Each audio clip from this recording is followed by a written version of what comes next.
नमस्कार। स्वागत है आप सभी का कृषि समाचारों के आज के अंक में। सबसे पहले नजर आज की खास खबर पर। सूखा प्रतिरोधी धान की खेती करना अब मुमकिन हो गया है। गेहूं की तरह अब धान उगाने के लिए तकनीक उपलब्ध हो गई है। इसका मतलब ये हुआ कि धान के खेत को हमेशा पानी से भरा रखे हुए बिना भी इसकी खेती की जा सकती है। नई तकनीक से धान की फसल के लिए पानी की जरूरत को 40 से 50% तक कम करने में मदद मिलेगी। भारतीय कृषि अनुसंधान परिषद और फिलीपींस स्थित अंतर्राष्ट्रीय चावल अनुसंधान संस्थान ने संयुक्त रूप से ये तकनीक विकसित की है। इस परियोजना में कटक स्थित केंद्रीय चावल अनुसंधान संस्थान की भी भागीदारी है। कटक स्थित संस्थान ने ही धान की वैसी किस्मों की पहचान की है जिन्हें दूसरी फसलों की तरह कुछ दौर की सिंचाई के जरिए उगाया जा सकता है। इसने ऐसी कृषि पद्धतियों की भी खोज की है जिसके जरिए धान की ऐसी किस्मों से करीब करीब उतनी उपज हो सकती है जितनी सामान्य तौर से ज्यादा पैदावार वाली धान की होती है। तकनीकी तौर पर यह एरोबिक राइस कल्टीवेशन कहलाता है। इस तकनीक में धान के खेत में स्थिर पानी की जरूरत नहीं होती और ना ही धान के छोटे पौधे तैयार करने की आवश्यकता होती है, जैसा कि आमतौर पर होता है, और बाद में उसे उखाड़कर दूसरी जगह लगा दिया जाता है। इस तकनीक में कुशलता से तैयार किए गए खेतों में सीधे बीज बो दिए जाते हैं और इस तरह श्रम लागत की भी बचत होती है। CRRI के मुताबिक एपो नाम के ब्राजील के एरोबिक राइस को दुनिया का सबसे अच्छा एरोबिक राइस माना जाता है। एपो को भारतीय धान के साथ क्रॉस ब्रीड करवाकर ऐसी किस्म तैयार की जा रही है जो भारतीय कृषि की परिस्थितियों के लिए उपयुक्त हो। इन किस्मों में 40% कम पानी का इस्तेमाल होता है और अच्छे प्रबंधन के जरिए ये 4 से 5 टन धान की उपज हो सकती है। बिना स्थिर पानी के स्थितियों में उगाए जाने वाले धान की पैदावार सामान्य तौर पर प्रति हेक्टेयर 2 टन से कम होती है। एपो जर्मप्लाज्म समेत एरोबिक धान तैयार करने के लिए ब्रीडिंग सामग्री RRI से प्राप्त की गई थी। नई किस्मों से कई का परीक्षण खेत में किया जा चुका है। इनमें से एक किस्म सहभागी धान IRRI India CRRI breeding network के जरिए पहले ही अधिसूचित किया जा चुका है ताकि सूखा प्रभावित इलाकों में इसकी खेती हो सके। 1 किलोग्राम धान के उत्पादन में सामान्यतः 3 से 5,000 लीटर पानी की दरकार होती है। वर्तमान समय में पानी का कम होना, जलस्तर गिरना बड़ी समस्याएं हैं। ऐसे में खेतों की सिंचाई करना एक बड़ी समस्या बनेगी, इसलिए अभी सचेत होना जरूरी है। इस समस्या से बचाने के लिए वैज्ञानिकों ने तैयार किया टपक सिंचाई सिस्टम। इसके द्वारा पानी टपक टपक कर खेतों में गिरता है। खास बात यह है कि इससे पानी की बचत होती है और फसल की जड़ तक पानी जाता है। इस सिस्टम का उपयोग सब्जी, संतरे और अन्य फल वाले बड़े पेड़ों के लिए उपयुक्त होता है, लेकिन गेहूं और सोयाबीन की खेती के लिए सिंचाई की इस विधि का उपयोग नहीं किया जा सकता। नेशनल एग्रीकल्चरल इनोवेशन प्रोजेक्ट यानी NAP का गठन कृषि क्षेत्र में नए संशोधन के लिए किया गया। इसके द्वारा विकसित कृषि संबंधी करीब 30 नई तकनीकों को जल्द ही कृषि क्षेत्र में लाया जाएगा। इन नई तकनीकों के लिए पिछले महीने एक कृषि सम्मेलन का आयोजन किया गया। NAP भारतीय कृषि अनुसंधान परिषद की एक इकाई है। NAP का गठन वर्ल्ड बैंक की मदद से कृषि क्षेत्र में नई रिसर्च के लिए किया गया था। इस प्रोजेक्ट पर $25 करोड़ खर्च किए गए हैं। इसमें से विश्व बैंक द्वारा $20 करोड़ दिए गए, शेष राशि भारत सरकार ने दी। NAP ने अपने 7 साल के कार्यकाल में कई नई तकनीकों को विकसित किया है। NAP द्वारा विकसित करीब 280 से 300 में से करीब 80 तकनीकों का लाभ कृषि क्षेत्र में लिया जा रहा है। अब जल्द ही नई तकनीकों को किसानों और उद्यमियों के लिए लाया जा रहा है। वर्ष 2011-2012 में कपास का रकबा बढ़कर 121.91 लाख हेक्टेयर हो गया। जानकार इस बार इसमें 20 से 25% तक कमी की आशंका जता रहे हैं। इस बार कपास की जगह किसान ग्वार जैसी खेती को प्राथमिकता दे रहे हैं। ये आम धारणा है कि जिस फसल की कीमतें बढ़ती हैं उस साल उसका रकबा बढ़ जाता है, जबकि जिसमें नुकसान होता है उसका रकबा घटता है। किसान कीमत के अलावा दूसरी भी वजह गिना रहे हैं। किसानों का कहना है कि 1 एकड़ कपास की खेती में करीब 15 से 20 हजार रुपए का खर्च आता है, जबकि ग्वार में 5 से 6 हजार रुपए का ही खर्च है। कपास को चुनने के लिए कुशल मजदूरों की जरूरत होती है, जबकि ग्वार में ऐसा नहीं है। सब्जियों में टमाटर का प्रमुख स्थान है। इसके फलों को विभिन्न प्रकार से उपयोग में लिया जाता है। इसकी खेती वर्ष भर की जा सकती है। टमाटर में विटामिन ए और सी की मात्रा अधिक होती है। इसका उपयोग ताज़ा फल के रूप में तथा उन्हें पकाकर डिब्बा बंदी करके अचार, चटनी, सूप, केचप, सॉस आदि बनाकर भी किया जाता है। टमाटर में लाल रंग लाइकोपीन नामक पदार्थ से होता है, जिसे दुनिया का प्रमुख एंटीऑक्सीडेंट माना गया है।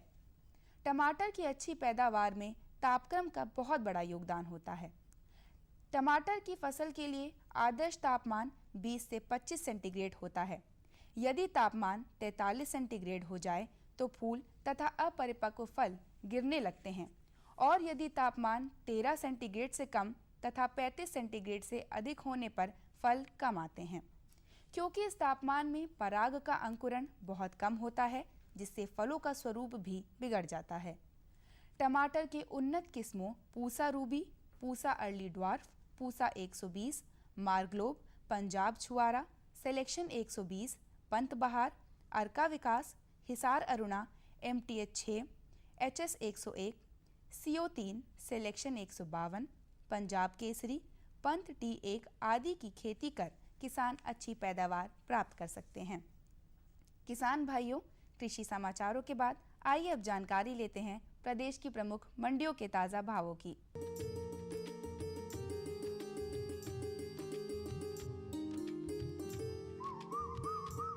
मंडी भावों में आज सबसे पहले बात करते हैं गेहूं के औसत भावों की।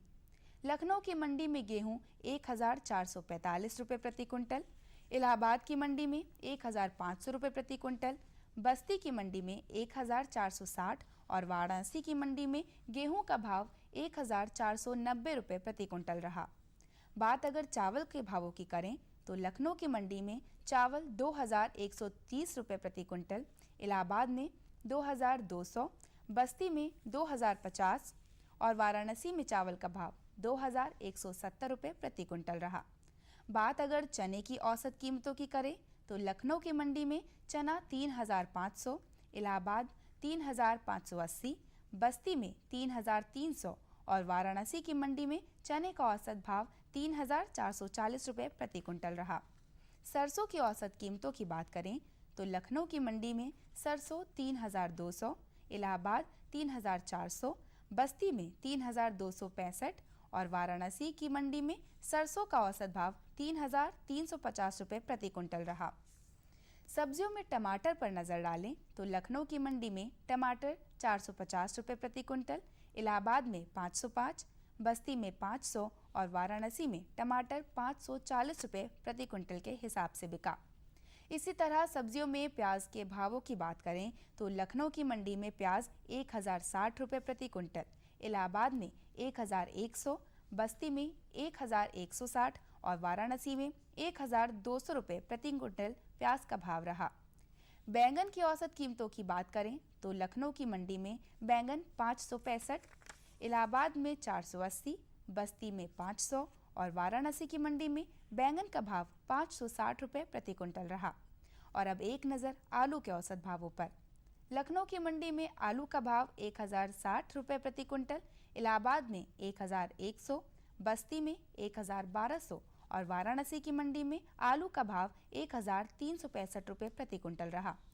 फलों में आम के भावों पर गौर करें तो लखनऊ की मंडी में आम 2000 रुपये प्रति क्विंटल, इलाहाबाद में 2100, बस्ती में 2250 और वाराणसी में आम के औसत भाव 2100 रुपये प्रति क्विंटल रहे। तो ये थे आज के कृषि समाचार और मंडी भाव।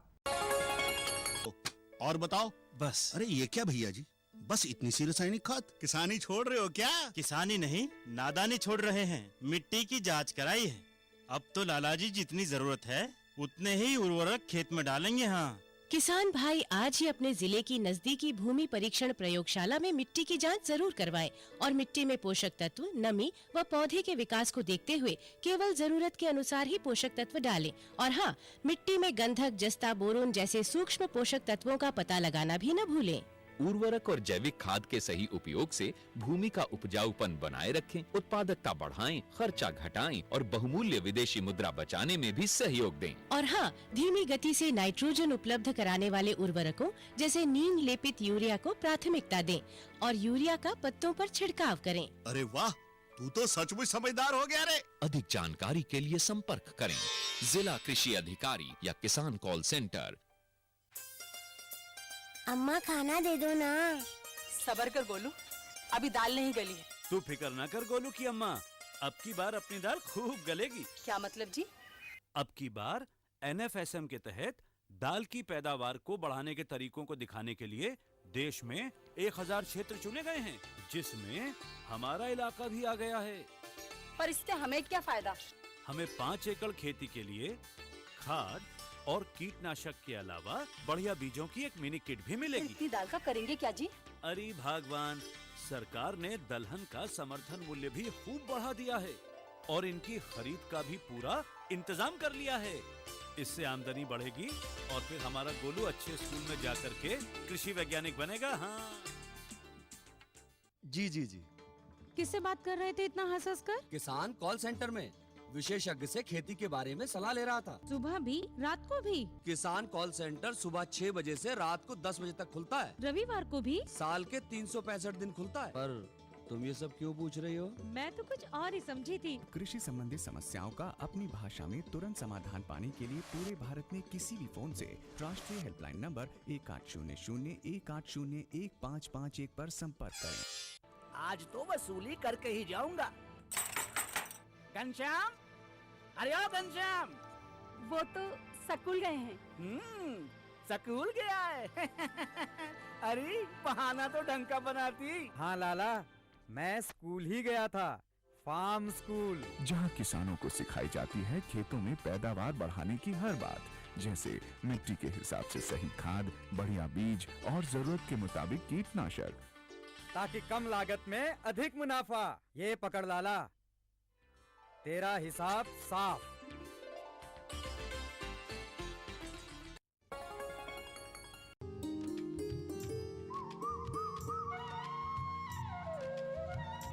कृषि समाचार के बाद एक बार पुनः आपका कृषि दर्शन कार्यक्रम में स्वागत है। बहनों भाइयों, कहते हैं कि खाद पड़े तो खेत, नहीं तो कूड़ा रेत। यदि हम अपने खेतों में गोबर की खाद अथवा जैविक खादों का प्रयोग नहीं करते हैं तो कुछ समय बाद हमारे खेत कूड़ा करकट और रेत के समान हो जाते हैं। इसलिए सदैव हमें अपने खेतों में गोबर की खाद एवं जैविक खादों का प्रयोग अवश्य करना चाहिए। ये तो खेती किसानी से जुड़ी भैया एक बात हुई।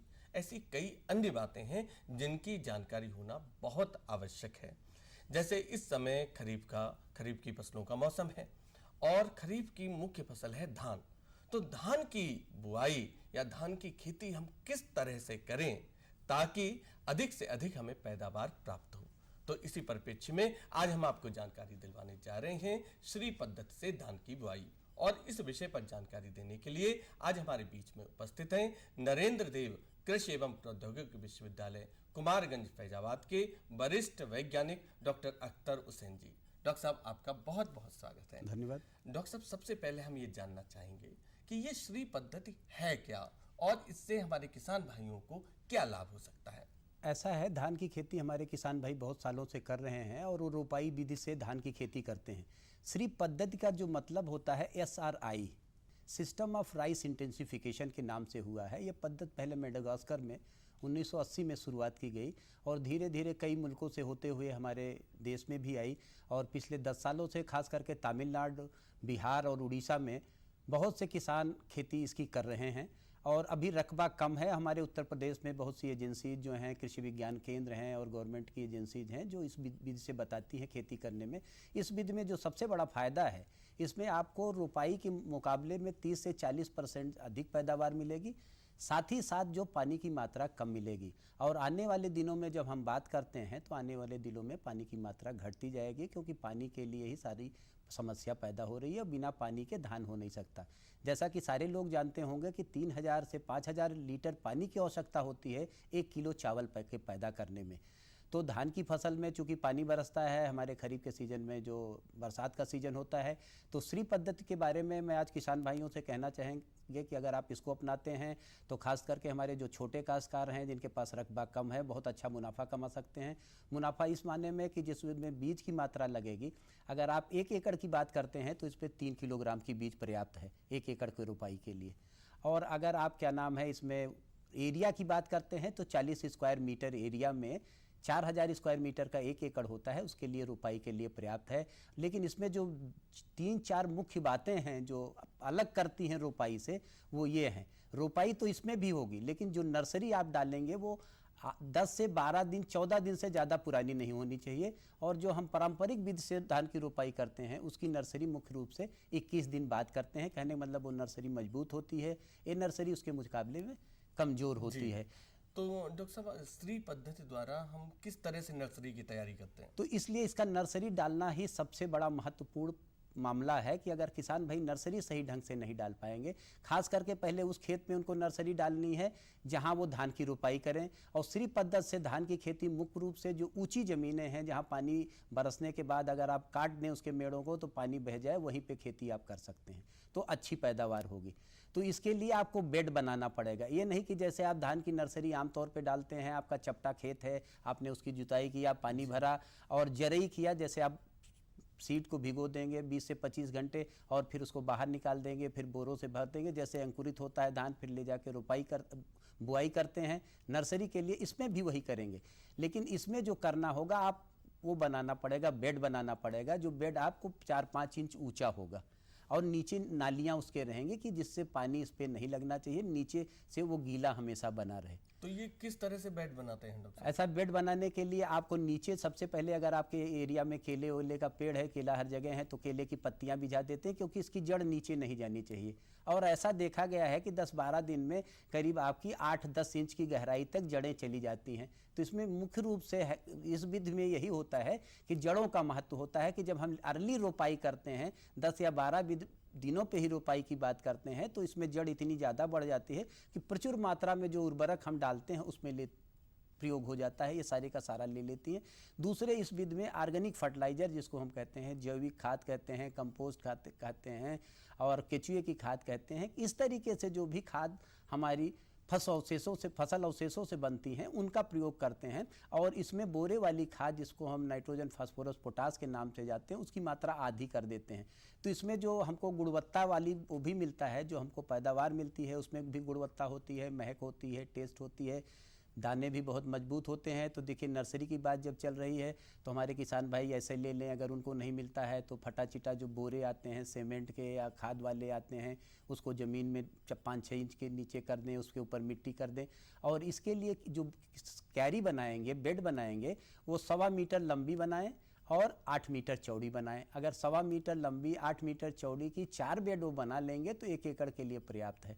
और जैसे मैंने धान को भिगोने कहा था, 24 घंटे के बाद जब अंकुरित हो जाए और इसमें जब वो नर्सरी बनाने के लिए बेड प्रिपेयर करेंगे तो इसमें उनको गोबर की खाद भी मिलाना पड़ेगा। और ख़ास करके इसमें 2 किलोग्राम DAP डालना है, बस 2 किलोग्राम DAP पर्याप्त है। हर उसमें 1-1 किलोग्राम डाल देंगे तो 4 किलोग्राम समझ लीजिए DAP पर्याप्त मात्रा में है नर्सरी के लिए। और गोबर की खाद डाले हैं, चूँकि नर्सरी को हमको 8 ही दिन पे उखाड़ लेना है, 8 से 12 दिन के अंदर उसको उखाड़ के रोपाई करना है, इसलिए उस जगहों पे नर्सरी डालेंगे जहाँ से उनका खेत पास हो और उखाड़ने के आधा घंटे के अंदर तुरंत रोपाई कर देना है। अच्छा, पारंपरिक जो हमारी जो विधि थी तो उसमें नर्सरी में थोड़ा ज़्यादा समय लग जाता, उसमें चाहे जितना करिए, उसमें 21 दिन के बाद करते हैं, कोई किसान 22-24 दिन के बाद उखाड़ता था तो उखाड़ करके आज रख लेता था, कल भी लगाता था या 4 घंटे बाद ले जाता था, ट्रैक्टर ट्राली से भी लाद के ले जाता था। तो इसमें चूंकि आपका जो 10-12 दिन पे लगाएंगे तो बहुत मुलायम होगा, 2 पत्ती की अवस्था होगी और साथ ही साथ जो उसमें दाना है वो भी लगा रहेगा। जो आपका धान का बीज है उसके नीचे वो भी जुड़ा रहेगा, और जब आपकी गोबर की खाद मिलाएंगे तो जब आप उखाड़ेंगे उसको तो वो टूट के जमीन के अंदर नहीं रहेगा, बल्कि वो भी बाहर आ जाएगा उसी के साथ। तो ये सारी चीज़ों का ध्यान रखना नितांत आवश्यक है। और जैसे ही हो जाए आपकी नर्सरी 8 या 10 या 12, ऐसा देखा गया है कि 12 दिन तक 2 लीफ की पत्तियां रहती हैं, 2 लीफ की अवस्था तक 10-12 दिन तक उसकी रोपाई जरूर कर दें हमारे किसान भाई। देखिए उसमें रोपाई जो करते थे 22 सेंटीमीटर गुणे 10 सेंटीमीटर, जिसको हम कहते थे 1 स्क्वायर मीटर में, उसमें 45 से 50 पूजे आते थे। और जो बाद में आगे चल के करीब 10-12 उसमें कल्ले बनते थे, जिसको हम टिलर अंग्रेजी में कहते हैं, तो उससे हमारी पैदावार बढ़ती थी। इसमें क्या नाम है 25 सेंटीमीटर गुणे 25 सेंटीमीटर इसमें लगाएंगे, वर्गाकार में लगाएंगे, इसलिए 1 स्क्वायर मीटर में खाली 16 पौधे लगेंगे। लेकिन ये 16 पौधों को चूंकि इतना ज़्यादा एरिया मिल गया है कि ये जाके 25 और 30 बालियां बनाएंगे एक में, पैदावार इसीलिए बढ़ती है। लेकिन इसमें जो सबसे बड़ा एक चीज़ है कि इसमें आप खरपतवार नाशी दवाओं का प्रयोग नहीं करेंगे, क्योंकि आप अर्ली स्टेज में इसकी रोपाई कर रहे हैं, आपका पौधा कमज़ोर है, पौधे पे नुकसान पहुंच सकता है। नंबर दूसरी चीज़ आपको करना होगा, चूँकि दूर दूर आप लगा रहे हैं तो आप में अब पानी आपको नहीं रखना है। रोपाई के जैसे आपने रोपाई कर दिया, धान में 1 बूंद पानी नहीं होना चाहिए खेत में। जब धान के खेत में पानी नहीं रहती है तो खरपतवार बहुत ज़्यादा दमते हैं। और जब हम पारंपरिक विधि से करते हैं तो हम कहते हैं 3-4 दिन तक पानी भरे रहिए, ताकि उसमें जो खरपतवार हैं उसके बीज जम ना सके। चूँकि एनारोबिक कंडीशंस आ जाएगी, वहाँ पे ऑक्सीजन उपलब्ध नहीं होगा तो मर जाएंगे, साथ ही साथ जो जमे हुए वो हैं वो सड़ जाएंगे। तो इसमें उनको क्या करना है, बीडर का प्रयोग करना है। बीडर तमाम बाजार में आते हैं, वो बीडर किसान भाई ले सकते हैं। उन बीडर के सहारा से कर लें या खुरपी से कर लें, जैसे खुरपी से निकाई जो करते ही हैं। लेकिन मान लीजिए चूँकि 25-25 सेंटीमीटर है, खूब अच्छा स्पेस है, तो बीडर एक बार ले जाएंगे तो एक लंबा एरिया कवर होगा। करीब आप 25-25 सेंटीमीटर से अगर 15 सेंटीमीटर बीडर कवर करेगा तो 2 बार आप जब आएंगे तो अच्छी तरीके से वो जगह हो जाएगी। लेकिन ये आपको बीडर का प्रयोग तब करना है जब आपकी रोपाई के 10 दिन बाद करना। 10 दिन बाद करना, 10-12 दिन नहीं करना। जब पौधा स्टेब्लिश हो जाए, स्थिर हो जाए और उसमें जड़ें निकल आए और पौधा में हरापन आ जाए, उसमें बाढ़वार शुरू हो जाए, तब उनको करना है, उसके पहले नहीं करना है। डॉक्टर साहब, आपने इतनी उपयोगी जानकारी हमारे किसान बहन भाइयों को दी, इसके लिए आपको बहुत बहुत धन्यवाद।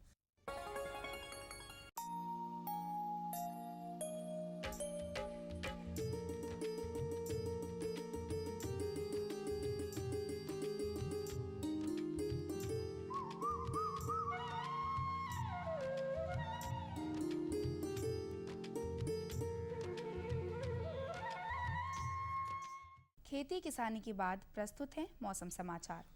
पिछले दिनों प्रदेश का अधिकतम तापमान 40 डिग्री सेल्सियस तथा न्यूनतम तापमान 26 डिग्री सेल्सियस दर्ज किया गया। अधिकतम तापमान पिछले दिनों के मुकाबले 2 डिग्री सेल्सियस कम तथा न्यूनतम तापमान भी 1 डिग्री सेल्सियस कम रहा। वायु दिशा पूर्व से पश्चिम तथा गति लगभग 4 से 6 किलोमीटर प्रति घंटा दर्ज की गई। कहीं कहीं तेज हवाओं के साथ धूल भरी आंधी और कुछ स्थानों पर गरज चमक के साथ हल्की वर्षा भी हुई। अधिकतम आर्द्रता 74% तथा न्यूनतम 39% दर्ज की गई। मौसम विभाग के पूर्वानुमान के अनुसार आगामी 48 घंटों में प्रदेश के कुछ क्षेत्रों में आसमान में बादल छाए रहने तथा कुछ स्थानों पर गरज चमक के साथ हल्की बारिश होने की संभावना है। किसान भाइयों, मौसम वैज्ञानिकों की आपको सलाह है कि धान की रोपाई का कार्य प्रारंभ करें।